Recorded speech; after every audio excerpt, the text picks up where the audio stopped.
The effects of the global financial crisis are being felt in supermarkets right across the country.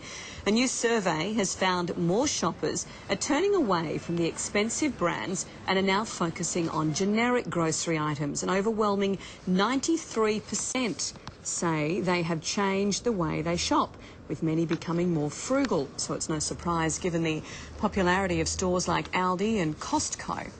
Well, supermarket giant Woolworths is trying to tap into the growing market of budget-conscious shoppers. James Aylan from Woolworths Supermarkets joins me now. James, good morning to you. Thank you for your time.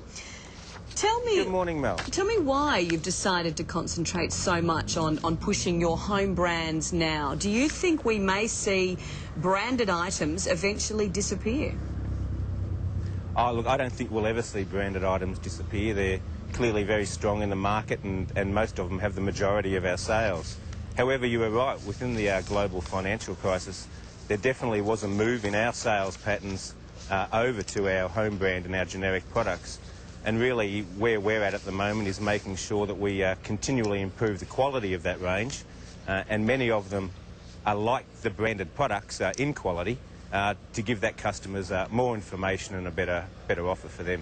OK, so the more information thing is one of the reasons we're talking to you today. You're doing a new ticketing system that gives shoppers a little more info, but is it real information? I've got one of them, a can of beetroot, for example, identifies that both are made in Australia, but then something like the tomato paste, it doesn't tell consumers that the home brand item is made in China. So are you happy that you've got adequate information, or is there room for even more?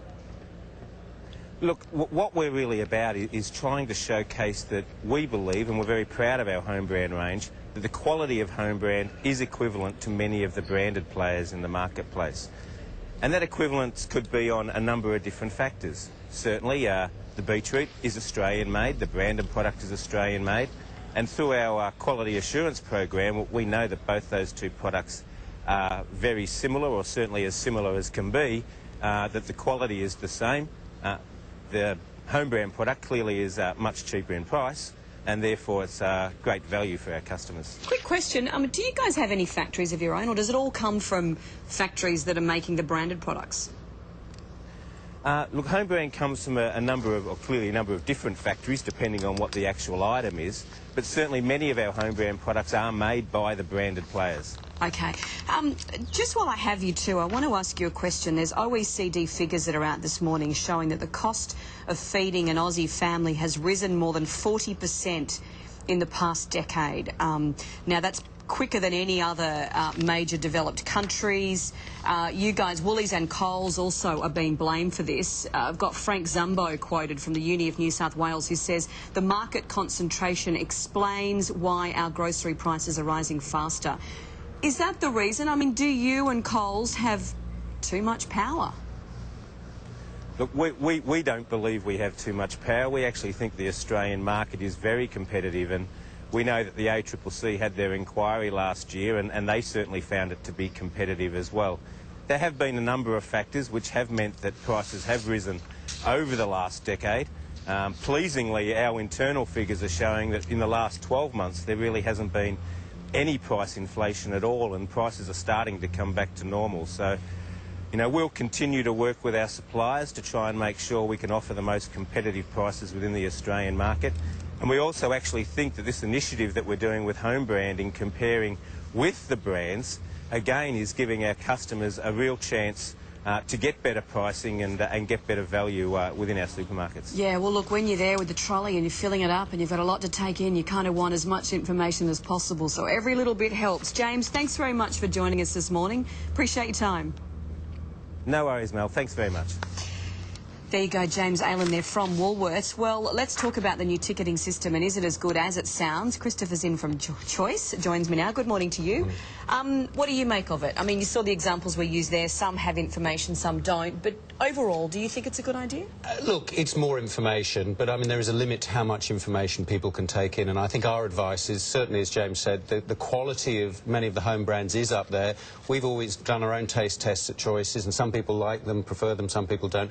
Check them out out yourself. And in terms of the label, these are more promotional labels as opposed to information. I would suggest that you actually look at the label to see, you know, if you're concerned of the country of origin, for example, in terms of those tomato pastes, you know, you can decide whether you want to go for the Chinese or the Australian one. The Chinese is certainly cheaper, and I did my own informal taste test yesterday with some people, and they actually ended up going for the Chinese one, funnily enough. So it really is a question of your individual decision, but do look at the labels and do look at the prices. Unit pricing is coming in from December 1 in terms of being mandatory. Use that kind of information, that's independent, and perhaps use the promotional information with a pinch of salt.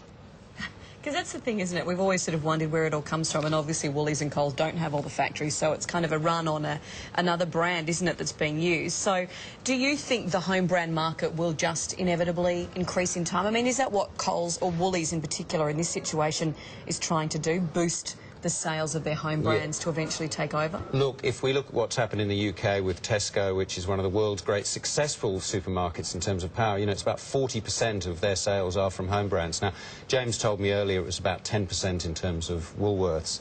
So there's a lot of scope to grow, and as you mentioned earlier, Aldi coming in, they're almost all home brands. They've shown that you can do it. That's that competition in terms of those basic staple items that is really driving this area, and that's where it's interesting to watch. Just the other issue too, and of course James from Woolies is going to deny it and say it's not the case, but the OECD figures that show our prices have gone up 40% since 2000 is a lot. So is it because the market is so concentrated on the two big brands? I mean, he says no, but I understand. Look, yeah, look, some of it is to do with international trade and climate, things the government can't do anything about. As far as we're concerned, an element is significant in terms of the concentration of the market here. 80% of dry groceries, i.e. those things in cans and packets, are sold by Coles and Woolworths.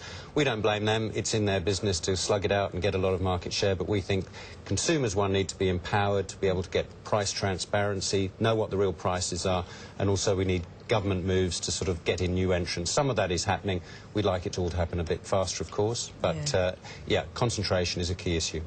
Well, you let your trolleys do the talking. As we said, 93% have changed their shopping habits, which is staggering. Christopher, thanks for your time. Good to see you. Thank you. Coming up to 18 minutes past 7.